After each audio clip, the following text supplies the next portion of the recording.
Hello friends, स्वागत है आपका अपने पीएस अफेयर्स यूट्यूब चैनल में। आज है 11 जनवरी 2022 और आज संबंधित जितने भी क्वेश्चंस बन सकते हैं करंट के, उन सबको हमने अपने इस सेशन में रखा है। साथ साथ एक ट्रिक भी रखी है जिससे कि आप स्टैटिक जीके को आराम से याद कर सकें। धीरे धीरे आपको ऐसे ही ट्रिक्स मिलती जाएंगी जिससे आपको आसानी रहेगी चीज़ों को अपने दिमाग में सहेज के रखने।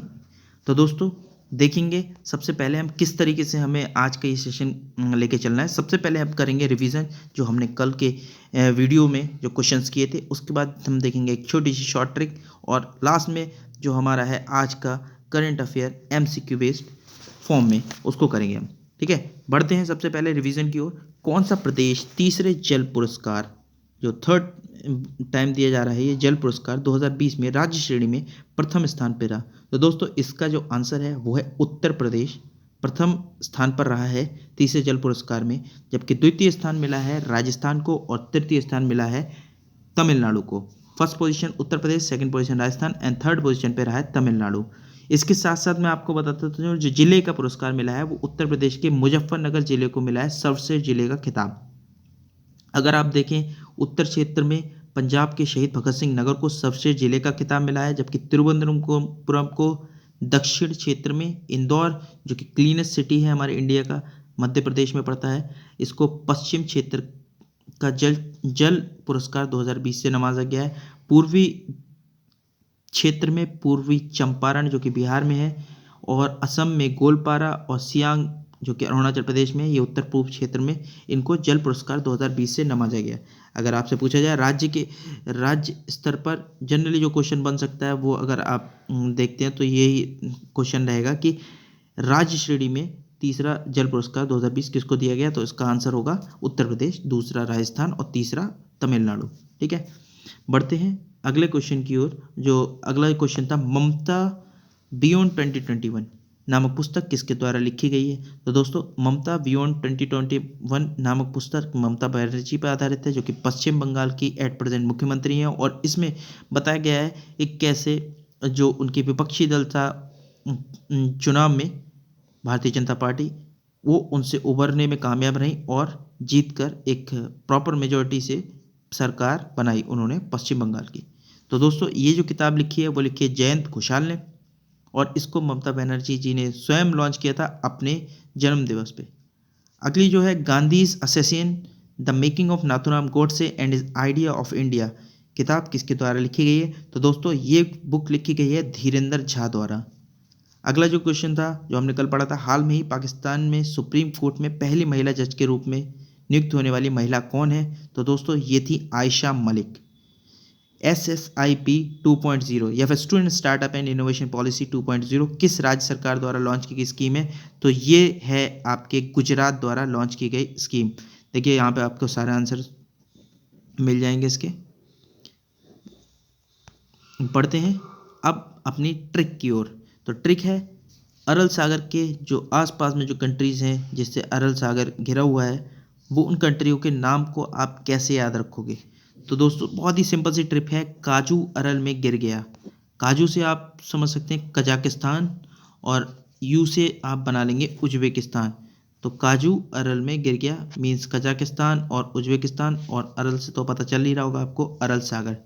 तो दोस्तों, ये थी आज की ट्रिक। अब पढ़ते हैं अपने डेली के जो नए करंट अफेयर है आज का उस पे। तो सबसे पहला क्वेश्चन है in the form of news. Mid town Manhattan में एक प्रीमियम लग्जरी होटल जिसका नाम है मैंडेरियन ओरिएंटल न्यूयॉर्क, जिसमें कि 73.37% जो हिस्सेदारी है वो खरीदी है एक भारतीय कंपनी द्वारा। तो आपको बताना ये कौन सी भारतीय कंपनी है जिसने इसमें हिस्सेदारी खरीदी है। तो दोस्तों, जो इसका राइट आंसर है वो है Reliance industries limited, RIL। RIL ये वही कंपनी है जिसका आप सब, मतलब मोस्टली लोग, आप सब तो नहीं, मुझे नहीं पता कितने लोग चलाते हैं, बट इसकी एक कंपनी और है जियो, जिसका नाम है जियो। तो जियो भी रिलायंस इंडस्ट्री लिमिटेड के अंतर्गत आती है, और इसके जो चेयरमैन है प्रेजेंट में वो है मुकेश अंबानी।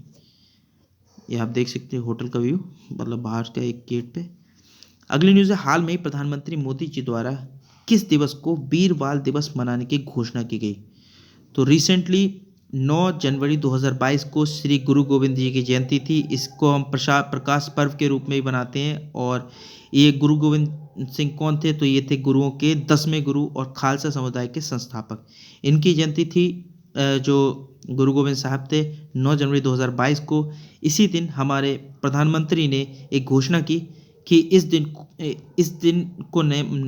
को हम मना ही रहे हैं प्रकाश पर्व के रूप में, लेकिन जो एक दिनांक है आपके सामने 4 तारीखें दे रखी हैं। इनमें से एक तारीख है जिसको हम वीर बाल दिवस के रूप में मनाएंगे और वो तारीख है 26 दिसंबर, जिसे अब से हम हर वर्ष वीर बाल दिवस के रूप में मनाएंगे।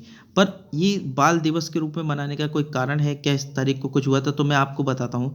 ये वही दिन है जिस दिन जो गुरु गोविंद सिंह के 4 पुत्र थे, उनमें से जो सबसे छोटे 2 पुत्र थे जिनका नाम था साहिबजादा जोरावर सिंह और साहिबजादा फतेह सिंह, इनको 6 और 9 साल की एक छोटी सी उम्र में दीवार में जिंदा चुनवा दिया गया था और जिससे ये शहादत को प्राप्त हुए थे। तो इसके साथ साथ मैं आपको बताता चलूँ, साहिबजादा अजीत सिंह और साहिबजादा जुझार सिंह, जो कि साहिबजादे की पुरानी जोड़ी है। जो इससे पहले वाली थी उनको साहिबजादे की छोटी जोड़ी कहते हैं और इनको बड़ी जोड़ी या पुरानी जोड़ी कहते हैं। इनकी जो उम्र थी वो 18 और 14 वर्ष थी। ये भी जो चमकौर साहिब में दुश्मन से लड़ते हुए 21 दिसंबर को शहीद हो गए थे। तो इन वीर बालकों की शहादत को श्रद्धांजलि अर्पित करने के मतलब आप श्रद्धांजलि अर्पित करने की वजह से इसको हम मना रहे हैं किस तरीके से? वीर बाल दिवस के रूप में। ठीक है, ये देख सकते हैं आप प्रधानमंत्री मोदी जी, और पढ़ सकते हैं अगर आप। जो मैंने बताया वही है।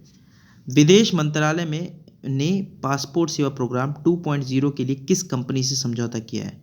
तो दोस्तों अभी रिसेंट में हमारे मिनिस्ट्री ऑफ एक्सटर्नल अफेयर्स ने एक समझौता किया है और वो है option number A, Tata consultancy service.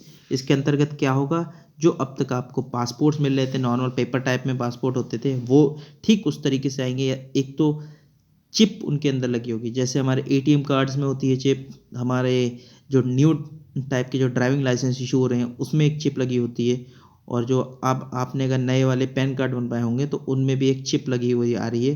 तो इससे क्या होगा? सिक्योरिटी एनहांस होगी, कस्टमर एक्सपीरियंस बढ़ेगा, बायोमेट्रिक्स का यूज़ होगा, आर्टिफिशियल इंटेलिजेंस के थ्रू आप अपना बहुत सारा समय बचा सकते हैं। तो इसी क्षेत्र में जो हमारी मिनिस्ट्री ऑफ एक्सटर्नल अफेयर्स है, MEA है, उसने एक समझौता किया है टाटा कंसल्टेंसी सर्विस के साथ में। और इस जो समझौते के तहत जो प्रोग्राम चला जाए उसका नाम है पासपोर्ट सेवा प्रोग्राम।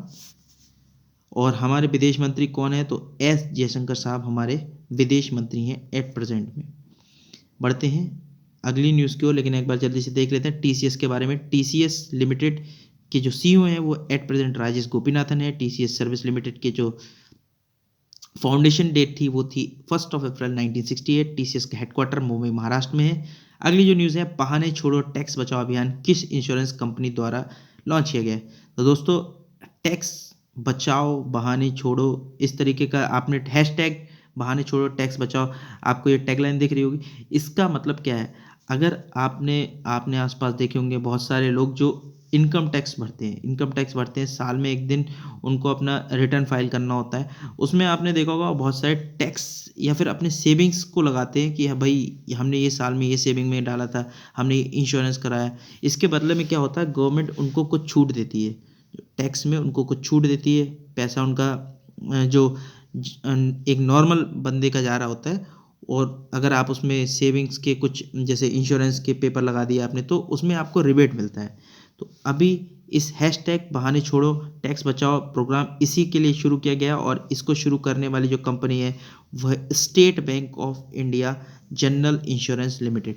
याद रखिएगा, ये इसका नाम है state bank of India general insurance limited, जिसने शुरू किया है बहाने छोड़ो टैक्स बचाओ अभियान।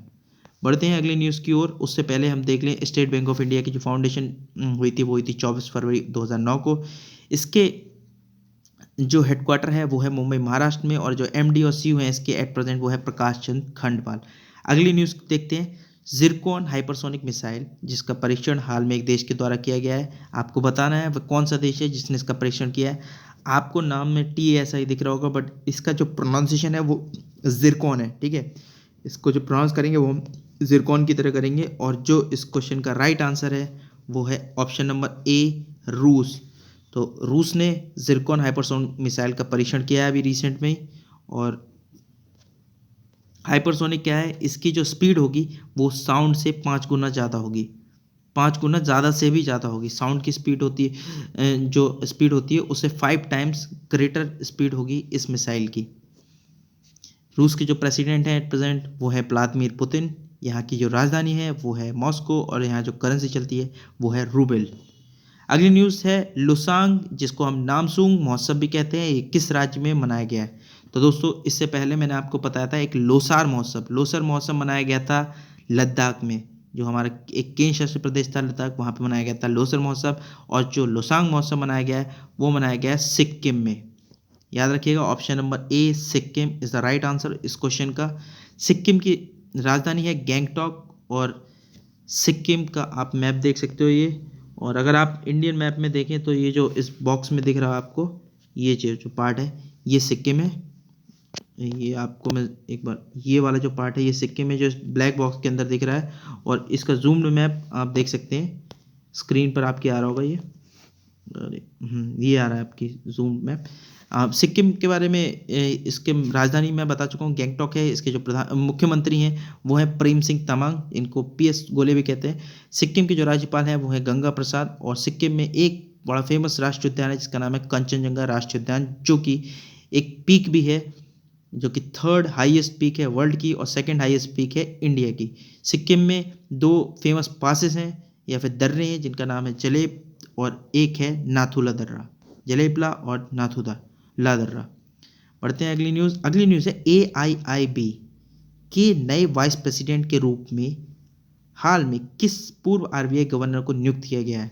तो दोस्तों इसका जो आंसर है, करेक्ट आंसर है वो है option number D, Urjit Patel.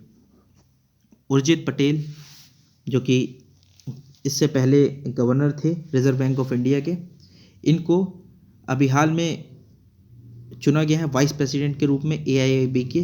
AIIB Asian infrastructure investment bank, इसके अंतर्गत आपको मैं बता दूं अभी ये रिसेंट में बने हैं। ये एक इंडियन थे, वो अपने जो उनका टाइम ख़त्म हुआ है उसके बाद इनको नियुक्त किया गया है उर्जित पटेल साहब को। और AIIB के बारे में मैं आपको पता चलूँ, इसका हेडक्वार्टर जो है वो है बीजिंग चाइना में। इसके कुल जो मेंबर्स हैं अभी 104 हैं और इसकी जो फॉर्मेशन हुई थी 16 जनवरी 2016 को हुई थी। AIIB के साथ में अब आपको RBI के बारे में बताता चलता हूँ। रिजर्व बैंक ऑफ इंडिया की जो स्थापना हुई थी 1 अप्रैल 1935 को। इसके जो पहले गवर्नर थे वो थे sir Osborne. Reserve Bank of India का मुख्यालय है मुंबई महाराष्ट्र में। और इसके जो एट प्रेजेंट गवर्नर हैं उनका नाम है शक्तिकांत दास। अगली जो न्यूज़ है वो है लीड्स लीग क्रिकेट, जिसे LLC के नाम से भी हम लोग शॉर्ट फॉर्म में जानते हैं। इसमें अभी रिसेंट में एक महिला क्रिकेटर को, और महिला क्रिकेटर ना बोल के मैं कहूँगा एक पूर्व महिला क्रिकेटर को, वुमेन मैच के आधिकारिक टीम के ब्रांड एम्बेसडर के रूप में नियुक्त किया है। तो कौन है ये? उम्मीद करूँगा आपने एक ऑप्शन तो देखा होगा इसमें, सॉरी ये शेफाली वर्मा कौन है पहले आप बताइए। शेफाली वर्मा को अभी एक बैंक ने ब्रांड एंडोर्सर के रूप में नियुक्त किया है, उस बैंक का नाम है बैंक ऑफ बड़ौदा। और जो इस क्वेश्चन का राइट आंसर है वो है झूलन गोस्वामी। झूलन गोस्वामी को अभी रिसेंट में LLC जो क्रिकेट लीग है इसने अपने वुमेन जो मैच होगा आधिकारिक टीम के ब्रांड एम्बेसडर के रूप में नियुक्त किया गया है। आप देख सकते हैं अभी अगले पेज पे इनका एक फोटो है, ये है झूलन गोस्वामी। पढ़ते हैं अगली न्यूज़ की ओर। किस भारतीय ने एडिलेड अंतर्राष्ट्रीय टेनिस टूर्नामेंट में पुरुष डबल्स का खिताब जीता। तो दोस्तों डबल्स में 2 ऑब्वियस सी बात है 2 पुरुष रहे होंगे। और ये जो 2 पुरुष हैं वो हैं राजकुमार रामनाथन और रोहन बोपन्ना। तो इसका जो सही आंसर है वो A और B दोनों, मतलब राजकुमार रामनाथन और रोहन बोपन्ना। और ये एडिलेड अंतर्राष्ट्रीय टेनिस टूर्नामेंट हुआ कहाँ था? तो ये हुआ था ऑस्ट्रेलिया में। ठीक है, याद रखिएगा ऑस्ट्रेलिया में। अगर आप देखें इसका महिला एडिलेड इंटरनेशनल टेनिस टूर्नामेंट का महिला सिंगल्स का खिताब किसने जीता है? तो वो जीता है एशले बार्टी ने। आप इनकी इमेज देख सकते हैं, नीचे एशले बार्टी है और ये ऊपर जो इमेज है रोहन बोपन्ना और राजकुमार रामनाथन है। अगली जो न्यूज़ है वो है सर्वश्रेष्ठ अभिनेता का ऑस्कर जीतने वाले पहले अश्वेत बहुत ही इंपॉर्टेंट क्वेश्चन बन जाता है जहाँ पे पहला वर्ड आ जाता है। तो पहले अश्वेत जो एक्टर थे इनका हाल में निधन हो गया है और ये थे सिडनी पोइटियर। ऑप्शन नंबर बी इस क्वेश्चन का है राइट आंसर, सिडनी पोइटियर जिनका हाल में निधन हो गया और ये थे पहले अश्वेत जिन्होंने कि ऑस्कर जीता था। तो दोस्तों उम्मीद करूँगा आपको आज का सेशन पसंद आया होगा और आपके लिए ये सेशन फ्रूटफुल रहे और जुड़े रहिए। ये आप देख सकते हैं जो मैंने आपको बताया था सिडनी पोइटियर है, इनका ये इमेज है। तो थैंक यू दोस्तों, जुड़े रहिए और उम्मीद करूँगा आप ऐसे ही अपना प्यार हम पे बरसाते रहेंगे अपनी लाइक शेयर और सब्सक्राइब के साथ में। तो thank you, have a nice.